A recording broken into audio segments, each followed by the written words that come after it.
are in it. And so your entire quiz on Monday will be based upon that score. So you might, yeah, I know. It seems totally unfair. But if a certain team does poorly in the Super Bowl, be prepared to sweat. But if a certain team wins, oh, it's going to be an up. In fact, your quiz might be, you know, what team won. Who thinks that's fair? I mean, is it the 4th today? Huh? Is it the 4th today? Yeah, it's 4th. Okay. And so he's in the Hall of Fame. Moving on. And oh, by the way, they're going to probably decide next week to go back to probably, I'm guessing, 4-day-a-week full classes. And if they do that, I will be very unhappy because seeing what else that's happened. What's that? They've had 7,000 quarantines in Billings over the last 2 months. It's going to be a food. Wow. They're going to like go back for like 2 weeks and then they're going to come back. It might not. We might luck out. But with that new strain that's coming in that seems to be so contagious that, like. So with that, where are you going to That's how's the gamble.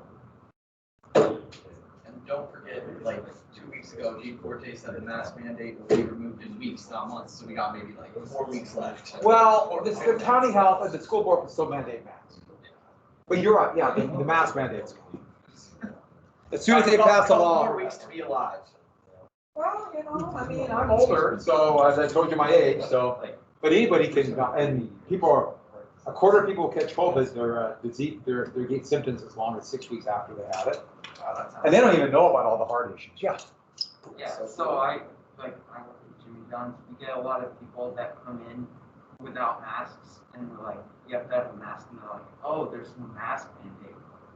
It's store policy, like, And it's they try to take it up with us. It's like, either take it up with the governor or the CEO of Jimmy John's. Like, it's not. And that's kind of tough because you're just a guy working at. Just trying to do your job, man. It's just doing my job. Give me a break. I think we get like violently angry at people. It's like, you Driving jerks. back from, and we say about camping, we drove to Castle, we got to see the lakes and see that at the gas station. My dad walks in. Then he comes back out and he's like, you won't believe what just happened. So like the guy wasn't wearing a mask, and this teenager was just like, hey, store policy and government kind of needs, and he freaked out and like pushed over like some O's. And he had to pay for all the broken things. Good. It was, he was mad. Where? This is that scene. And the big thing is the mask is to protect others. Yeah, people are, I don't get it. Dude, and it's People always, are dangerous. it's always old people with health problems that don't wear it. It's like, this No, is no, protect you. yeah. We're doing this for you. Like you can I know. Yeah, I love wearing masks. But moving on. Yeah, so that's actually, we'll talk about when I get close to that. We do have a quiz on Monday. Quiz is going to be about 15 questions. And it's going to be a quick 15 questions and 2 short IDs. So it's a big quiz. You have 25 minutes to do it. So you guys aren't going to be here, so you got to log in. So it's going to be a quiz. It's nothing at all like a test because I'm calling it a quiz. But it's just going to be like a mini, I got to do something because I don't want the test on this unit will be too big if I don't do it. So we're not gonna have the full period, just 25 minutes. No, then I'll teach out. Oh. Got to do it. We got stuff to do. And trust me, it's going to be easier for all of us, but I still got to work. And oh, I forgot to say, if we do go back to 5 days or we go back to full classes, then my policy, I've been very lenient on lay work because I think it's very difficult. That is done. That's done. And I will treat this exactly like we're all here. And and the stuff we did outside of class, that's done. It's only here. And you have to turn everything in on time or you get deductions or zeros very quickly. And some of the basic assignments I've been giving just to give people points because I think this is really hard. Those will be gone. It's just the way it is. Okay. So back to this in the quiz. So, Congressional Reconstruction, Compromise of 1877, remember sharecropping, Jim Crow, and those lost cause. Remember all those? American Indian policy, like Wounded Knee, Dawes Act, homesteading, all these all makes, you remember these, right? And then all those factors of the Industrial Revolution, because it's the second Industrial Revolution, it's so big.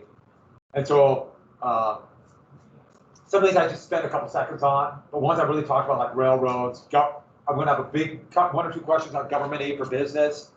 There's going to be stuff, I guarantee there'll be questions on social Darwinism. A couple questions, you'll probably have to do a short idea on that one. And corporation, that's another huge one. So all of those, and where I quit today, that's where we end. There won't nothing after today will be on the quiz. Sound good? Ed Buddy. We go back to the picture of the dog. He was blind in one eye.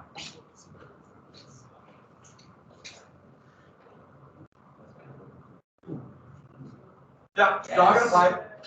Let's go. Oh, that's Why would you teach a dog to smoke? he's actually self-taught. Yeah, I know it's 1890, but that dog would be alive today. Okay. So don't forget social Darwinism. I talked about corporation. Oh, should I remember limited liability and the big, the whole issue about limited liability? And I talked about, if you commit a crime under limited liability, or if you commit a crime, you're going to go to jail probably. If you kill somebody, if a corporation commits a crime, the entity is responsible, and that is limited liability. And that just came up today, yesterday afternoon. So McKinsey's this big consulting firm, multi-billion-dollar consulting firm. They basically consult the corporations as ways for them to make more money. They're infamous for things like hiding poison in dog food or bread in Canada, things like that. But they were very much involved with this company called Purdue that was marketing opioids and trying to say they're safe, you won't get addicted. And tens of thousands of people have died and destroyed lives. And I can't even describe what a crisis this has been. And they help market it so the company can make hundreds of millions of dollars in revenue. It's shocking how much money. And McKinsey made billions. This corporation that's a consulting firm.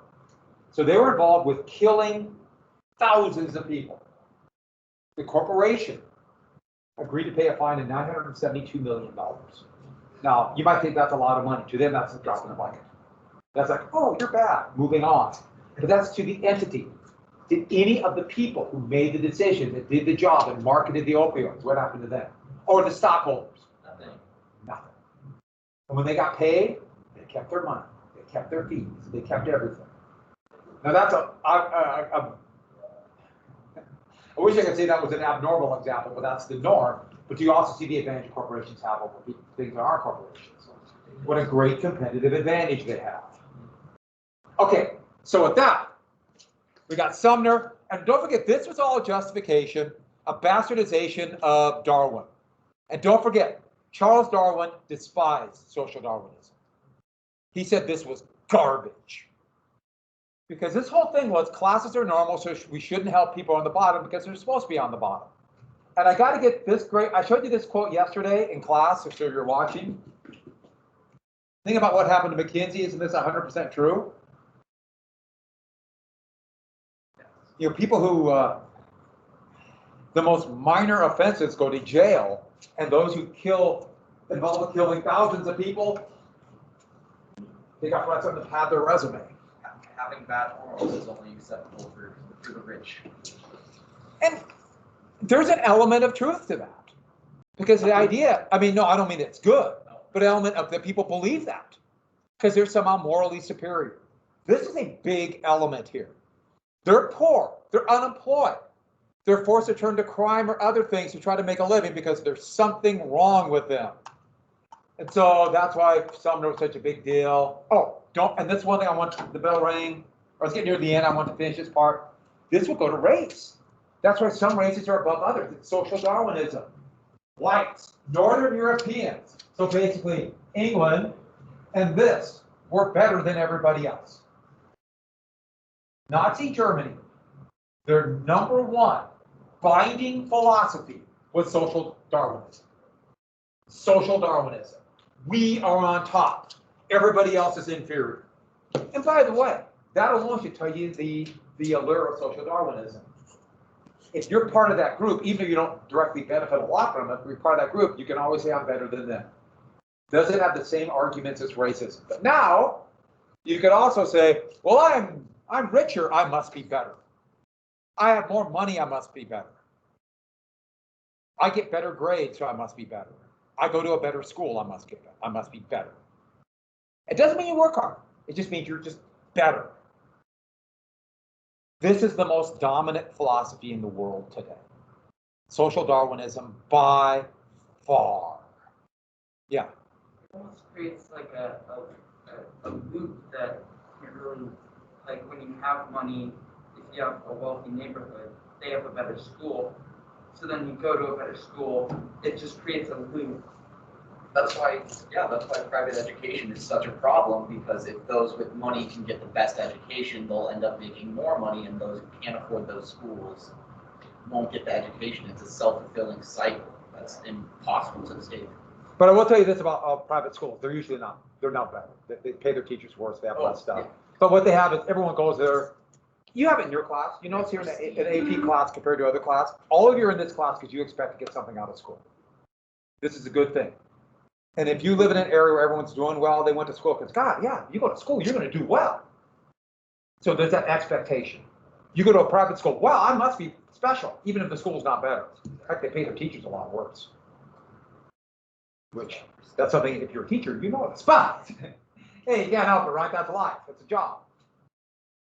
But you go to areas where, like, God, there doesn't seem to be any benefit from going to school, and they don't do as well at school, and it makes the school appear bad. But you're exactly right about that. And so then it's like, oh yeah, they were supposed to be on top and they do better in school, and they're the ones who go to the elite colleges, and then their kids go to it. And Yes, it's a birth lottery. If you're born in the wrong area. And we talked about this, so we got to the dog. Let's go to the argument against it. Now, the argument against this is called socialism. And socialism, there were socialist elements before, and communes and things like that. Socialism, it's really hard to describe or simply say 5 things make a socialist. It's a broad idea. And it's basically, the main element is, as years will go by, going into the 20th century, socialism is anti-social Darwinism. They believe social Darwinism is not true. Classes are not natural. Charles Darwin was a socialist, by the way. And he said that classes were not natural because he said humans make choices. Adapting to the environment is not a choice. And if we choose to have people who have nothing in society, we've made that choice. We could justify by saying they deserve it, or they didn't work hard, or that's the breaks, but we've made that choice. And that's a choice. And that is the whole issue of socialism or not socialism. And there's all kinds of different groups. But we should get to something right now really quick. I mentioned this before, but have you ever heard the term left and right wing? Yes. Left and right. And people misuse these all the time. And it just, nothing's more misused than liberal or conservative. but left and right, and people misuse liberal and conservative all the time. But let's just talk left and right. And that comes from this era. And the beginnings of usage of that term actually comes from the French Revolution, really.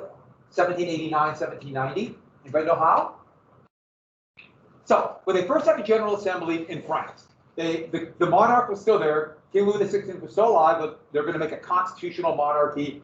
And how much power will people have? Well, all people have the right to do something crazy, like and vote and have rights, even women.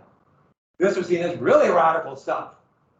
Those who wanted men and women to have more rights and more votes in government, in this new assembly, they sat on, I guess for your direction, to be on the left. It was like imagine like a big theater seats, and they sat over there. And so this is your left. On the right sat the people who believed, there should be only just a few people in charge, maybe a few people vote, or basically they want to have the king-style power. One person in charge, the class, the nobility. They sat on, this is your right. And so that's where that comes from. And so the socialists believe that more people should have rights, so they sat on the left and right. That's where it comes from. Now, so most people are kind of liberal or slightly a little bit more left, and those that are conservative in the US are a little bit more right. But it's very marginal. So we have very different degrees. I should tell you where the whole thing about the right came from. It's actually kind of a fun, good story. So when men of arms were fighting and they had pikemen, and they have a line of pikemen with a long pike, and they would march at the enemy.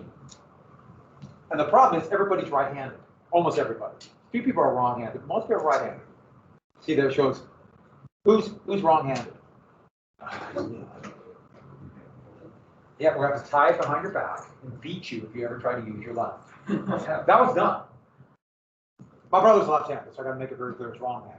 But no, you're left-right. But once you're right-handed, and what happened is if you're a whole group, a line of right-handed people, and you want to march this way, what happens if everyone's right-handed? You start drifting to the right, and the line moves. Does that make sense? And so they would put the best soldier on the right to keep it straight. So he keeps it guiding it straight. He's the right-hand man. And thus became the right-hand man of the king because the most trusted soldier. Thus, people support the king on the right. There's my little story for you. Kind of a good story, though. All right, so back to socialism. So socialism is more left. Oh, so social Darwinism goes in that right and left. Pretty clear. The more social Darwinistic you are, the more right you are. The more social Darwinistic. The less, you're more left. And everybody has elements of, like we think we're better than other people. Why do you think people gossip? But, other elements, but that's where that comes from. Yes, it's windy outside. So, what the socialists want is a class of society.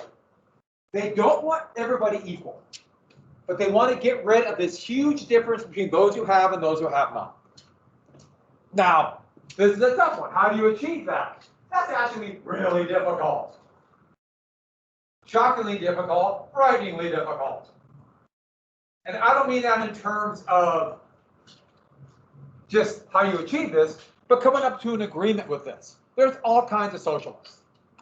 And the number one element of socialism, though, is they want the workers to control the means of production.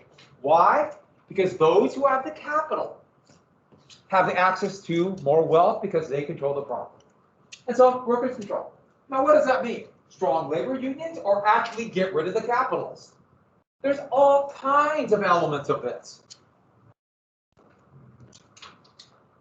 And so you go to countries that are a little bit more socialist, like Sweden or Germany or Denmark, and they have really strong labor unions. Workers have a lot of control. Workers have more control in politics. And you go to countries that have a little, not very socialist, like the United States, and the workers have no political party at all. You can really see that. So this would be a fight that socialists would want. 8-hour workday, better working conditions for people, higher wages, crazy things like a time off occasionally. In fact, the other thing is, don't forget this. These kind of cries for this would have made no sense before the Industrial Revolution. There was no such thing as retirement until the Industrial Revolution. There was no such thing as a weekend until the Industrial Revolution. You worked and then you didn't work. And or you starved. It's just the way it was. But what this was they wanted democracy. Economic, political, and social democracy. Where everybody has an equal voice in their affairs. And here's the big thing. Remember I told you about democracy in the US is more and more about the people are sovereign? What they ultimately want is the people have the ultimate control of their lives. So they won't be dictated by the fact of what class they're born, or as you mentioned, for what neighborhood you're born. The idea would be you'd get rid of that. And I think you probably see how this is a real threat to those on top, because it implies they might lose their position, and positions they might have worked very hard at, but still they might lose them or not work. It really depends. They might have inherited it. Being a Chief fan. Can't say Chiefs, I know, it's like a disease. But they always show their owner. And they say, oh, he's such a good guy. And he inherited it. He didn't do anything. Why is he? Oh, what a noble guy. Okay, he lucked out in his birth. But anyway. And so cries for better working rights are going to be branded socialist. Now, the economic ideas of socialism would come about as really this whole industrial revolution and economics of capitalism, it's so new. But Karl Marx and Friedrich Engels in 1848 would write the Communist Manifesto. Now, Marx would later on write Das Kapital and would become, in many ways, the ideological founder of socialism. And the big thing about their economic ideas about some of the flaws in capitalism, which it leads to things that we talked about a little bit before, and we'll go into more detail later on, like busts and panics. They were actually really good. That's Engels. He actually was a capitalist. That's Marx. He was a reporter. This is, he just got back from the U.S. reporting on the Civil War. And that's all Marx's daughters. And by the way, this is international, so there is about the Communist Manifesto for the Communist Party in Germany. And so, what they said is, all of history is class struggle. Those who have against those who have not. And the big one they really pushed on was this idea that those who have the land and those who have peasants are forced to work on it like feudal Europe. Or those who have guns or knives and those who don't. Those who have horses and those don't. But in capitalism, it's totally different. The divide is clearer than ever before. Those who have the capital and those who work. And those who work only have one thing. That's all they have. And for most people today, because we are kind of this hybrid capitalist system, that's what most people have. That's what you're going to have. You have your labor. You have little else. You might not. There's a chance. Or you might have some other, but most, that's what they have. And they're all together because they all live in towns now. But they don't. His whole point was this only happens when we get the Industrial Revolution. And this difference between the classes will accelerate. And there will have to be a fight because those on top will not want to give up what they have. And they said capitalism, like other things, exploit workers. Now, exploit is a pretty powerful word. Exploit is basically saying you're stealing. And of course, they said it's not stealing. If you don't want your job, quit. It's, remember that free labor argument. But they said the wage system. Because remember, wages do not rely on, or wages have nothing to do with profit. It's the labor market. And what happens if there's a monopolies or oligopolies, which are forming? And Marx predicted back in 1848 oligopolies would form. What happens to wages if you have oligopolies? They drop. Because only one entity is hiring workers. In fact, that's why minimum wage is such a big deal for workers. Because if you have oligopolies, that pushes wages down. So you got to say, well, we got to at least have some kind of floor. Does that make sense? Because wages are being pushed down all the time. As a teacher, this is actually a really bad thing, because how many people hire teachers? One. And so, by definition, wouldn't that push wages down? Where else are we going to go? You know, I'll go on the street and teach 200 children. No. And so, that's enough. That's why, labor unions are a big deal for teachers, because that kind of pushes wages up. And so that's the point. That's kind of a quasi-socialist prescription to this. But the wage system, they get the profit, and if they have all the profit, wages can be pushed down. So what Marx said, and this is the Marx picture from 20 years later, the one that everyone associates when they show Marx. And yes, he loved that beard, but that was the time everyone had facial hair. It's kind of a classic, that's the classic Marx picture, 20 years after he wrote the Communist Manifesto. He said there'd be a revolution. He had first predicted this is probably going to have to be violent, because if the capitalists are going to hire soldiers and police and murder the workers, which has happened before in every peasant riot. 1848 was the year of revolutions, and that's what happened. They shoot the people fighting. Hey, remember that happened in the 1863 draft riots in the United States. They shot people rioting. Now, you could argue a lot of what the riot was about was intensely racist, but they still shot the rioters. So, with that. But then later on in life, he thought maybe this could be a revolution in the ballot box. Do you know what I mean by that? Pick new candidates. It didn't have to be violent. It could be a new constitution. So, Marx was all over the place. But of course, enemies are going to remember that. But the problem is, when there's a revolution and capitalism is overthrown, then Marx's economic ideas, which were actually quite brilliant, run into a problem. Then what?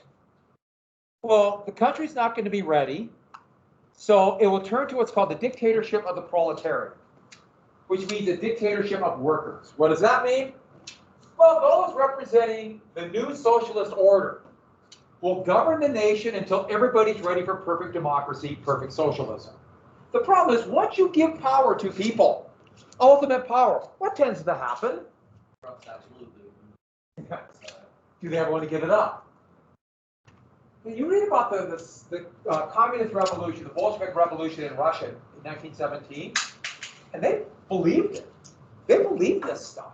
They were going to make a workers' paradise, even though most of them were not into industrialization yet. They believed it. But they went to a horrible total war and civil war. They thought there's enemies all over, so we got to keep the dictatorship. And then, boy, I like my nice homes and my good food. And what kind of state did they create? A horrible totalitarian dictatorship. Same thing happened, it's going on right now in China. They call themselves communists, and what are they? A totalitarian dictatorship. It happened in Cuba. Cuba might not be to the same degree as those other places, but still, that's what happened. Well, Myanmar is just pure authoritarian. They were never communists. That's just pure totalitarian hell. Those poor people there. If you, about 10 years ago, I had an exchange student from Myanmar. Really nice. She emailed me a couple times afterwards that things are going in Liability. I was thinking about that, you know. It's scary. You know what? Myanmar is going through another military coup. I have trouble. I want to call it Burma because that's what I grew up with it as Burma. So with that, and so then after that, perfect socialism, democracy will flourish. There'll be no need for state borders. There'll be no need for money. Religion will melt away because, to Marx's point of view, religion just controls the masses, and that's where this whole thing about godless commies comes from. And so this socialist pledge that people call the Pledge of Allegiance, that turned into the not socialist pledge in the United States. In 1951, that's why they added under God. Because the Cold War was just beginning and we're trying to say we're not godless commies. That's why under God is there. They did the same thing with coins 2 years later and mandated in God we trust. Why? Part of the Cold War. If people want to read more on that about the start of the country, well, the start of the country was 1951. That would have been quite a shock. Maybe it was, I don't know. But I'm just here. So, the left wing, though, the more left they go, are bitterly divided. You can have all kinds of different points of view. Generically called moderate socialists, they really believe you can do it through the political process. A revolution of people's votes and minds for change. And so that meant like unions like the Knights of Labor. Eugene Debs, we'll get to more later on, would become a presidential candidate 4 times for the Socialist Party. Get over 1 million votes, but don't forget, third parties do really bad in the U.S. because it's winner take all. Very moderate socialists might be called social democrats or democratic socialists. Very moderate, very, very moderate. And so the closest we got there's a few, but the best known would be like Bernie Sanders in the United States. And he would be like a basic kind of middle of the road politician in Europe, in Germany.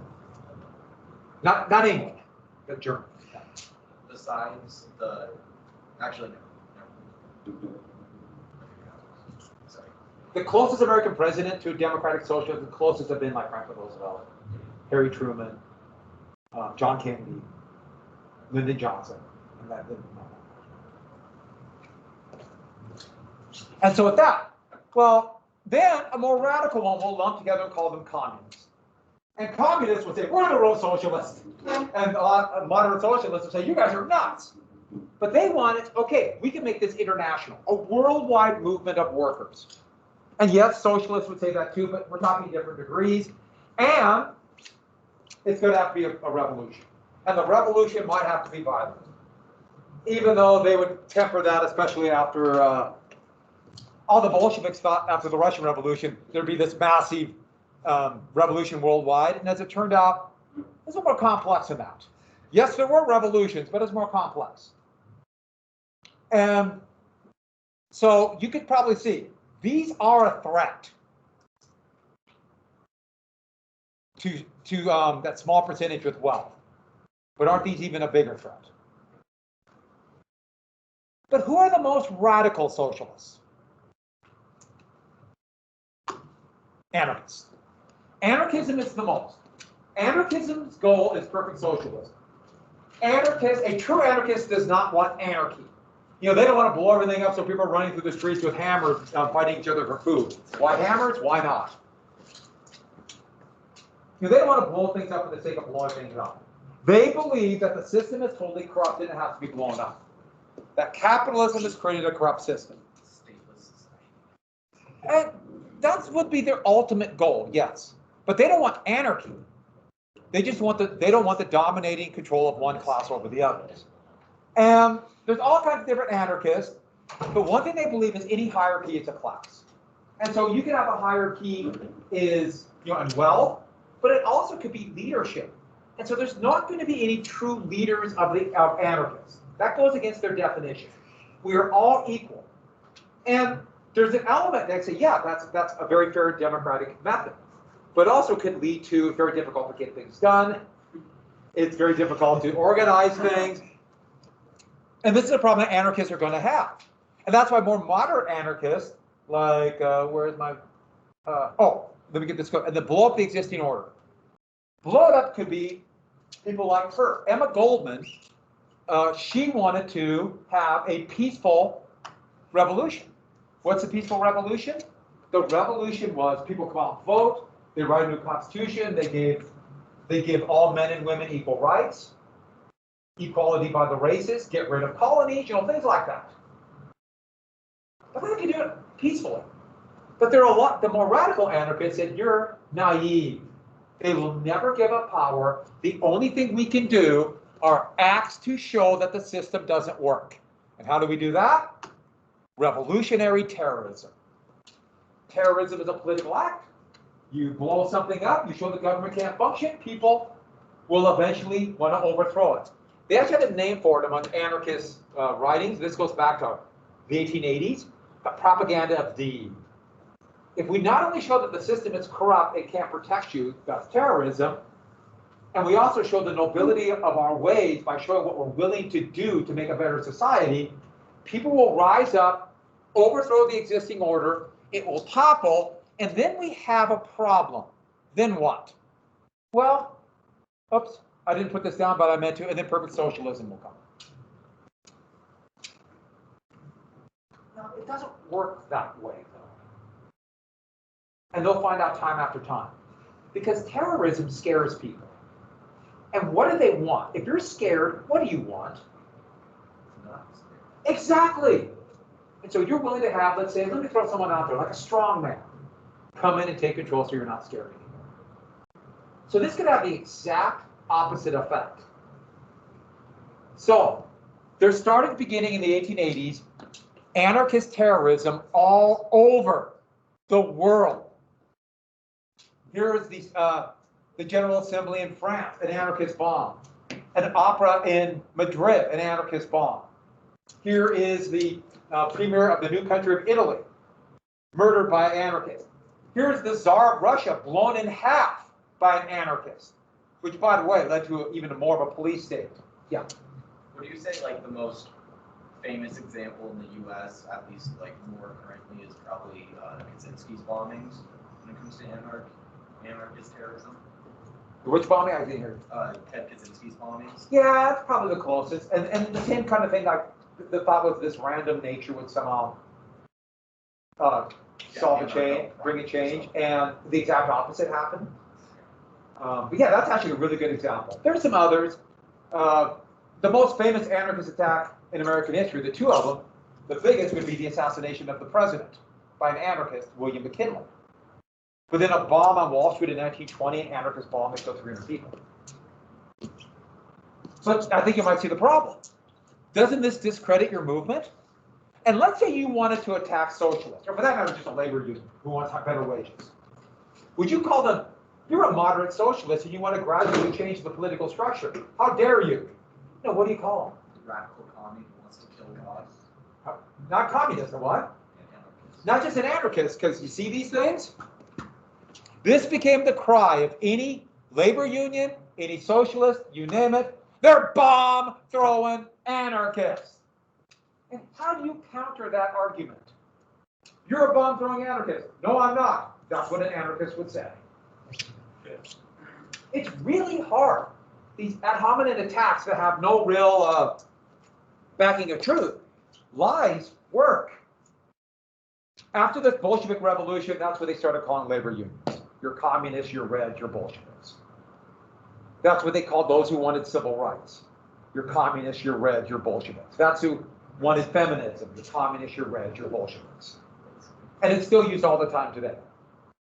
It actually just makes me laugh so hard in kind of a dark and frightening way when they call a very moderate pro-corporate Democrat like Joe Biden. He was known as the senator from the credit card companies. I mean, that's radical. And people are calling him his left-wing socialist agenda.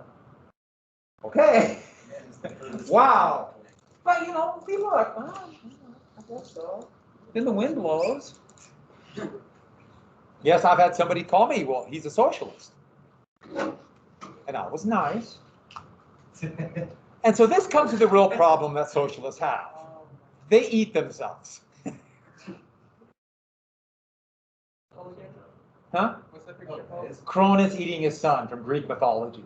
It's a great William Blake, one of my favorite artists. Yeah, he's eating his son. It's mythology. Don't worry, he didn't actually eat his son. Huh? Yeah. So artist interpretation. Are you bad mouthing William Blake? The artist. Stop. We gotta have rules here. By the way, that's pretty good. Nobody hates socialists more than their opposing socialists. So let's get into labor unions are all an element of this, which I'll finish tomorrow too. But the Panic of 1873 will show that all of these issues, in fact, in many ways, will lead to social Darwinism, will lead to more socialists, will lead to labor unions, will lead to reaction. This was a huge deal. There was over speculation in the stock market. People were, and land speculation in the stock market. Sounds nothing at all like today. Over speculation. And there was a bubble. What's a bubble? Prices rise higher than their actual value. When people realize it pops. And it's mostly railroad stock. And it fit in at the same time that there was overproduction in railroads. This wonder technology, companies were borrowing money. These new corporations were just starting. And they're building more railroads than what were actually, or there's actually used for at that time. And what happens is, if there's too many railroads going into a big city like Chicago, they all undercut their rates, and pretty soon they couldn't make money. Railroads started going out of business. They start laying off their workers. These combined at both at the same time. Oh, and one more thing: the Coinage Act of 1873 put the United States on the formal gold standard. So write down the gold standard. And gold standards limit the amount of money in circulation. What happens when the value of money goes up and prices go down? What do you call that? Value of money goes up. What is it? Do you say D or N? It's deflation. It's kind of I know the mask, and I can't see the lips move, and sometimes it's kind of weird. Unless you're a mask move, and it's kind of disconcerting. It's a lot easier to hear somebody if you see the lips. Somebody was selling clear masks. I thought they were pretty good, and they realized, wait a minute, you can't really breathe through them. Kind of defeats the purpose. All right, so this caused deflation. So overnight, all of a sudden, there isn't as much money in circulation, and people couldn't pay back their debts, and it was already a crisis. The whole thing crashed. And this is going to lead to a worldwide depression. But with this new economy of capitalism, where more and more people are reliant upon somebody else for a job and their livelihood, when 18,000 businesses shut their doors, when there was a bank panic, we talked about those before, and thousands of banks shut their doors. And then, those who still had jobs and companies that survived, their profits went down, wages went down. People couldn't pay back their debts. People lost their homes. Renters couldn't afford their rent. And there's something else. when times are bad, and you see people all around you losing your job, which, by the way, is a little like right now, where we have this weird kind of slow motion economic crisis. If you see people losing your job, you still have your job, you still have money, but you see people losing your job, are you going to go out and buy that new boat or car? What are you thinking? I better hold on, right? It's hard to do that. Thanks for close. But here's the thing, though. If everybody holds on to their money at once, There's no money going back into the economy. exactly. And so more businesses have to shut their doors. More unemployment. There's a great name for it called debt deflation. And this is kind of what's happening now. The saving rate is going up because people who have jobs and it survived are saving. And then you have people who don't, or wages have dropped. And it's really unequal. We're in dangerous times right now. We had an insurrection last month, and we have members of Congress who are threatening to kill the Speaker of the House. You guys, I can't, once again, I got to say, when I was your age, it was so boring. We just have the threat of nuclear annihilation. You got everything. So, with no demand, there are layoffs. No demand. Don't worry about Tompkins Square. That was a protest. I'll talk about another one tomorrow. But if there's no demand, you have companies aren't going to sell goods. Unemployment was over 20%, but it's probably higher, and that's still at a time where 45% of the population are farmers. And this is the big deal right here. What should the government do? Should it help the unemployed? If you believe in social Darwinism, whose fault is it that there are unemployed people? Whose fault? Their own. Their unemployed fault. There's something wrong with them. But it's that no one's buying stuff. Are they at fault if demand is low? But here's the problem. Those people who say that, they don't want to pay any additional taxes and pay for them to have. So we have an issue right here. And we're coming to revolution. We'll talk about this tomorrow. The Great Railroad Strike. You know, railroad, that's for Monopoly. Yeah, they named the railroad after the game. Because Monopoly is socialist. No, not Monopoly isn't, but the original one it was. Yeah. Back when, Well, it's a capitalist satire. but Monopoly itself, then it would kind of change it. But it's Oh, the yeah. property game. Yeah. I've seen the game. I played it in college. Well, why would it satirize something that it depends on? You know what I mean? Like, why would a corporation satirize? It's ironic. Well, and then you people wanted money. Yeah, exactly.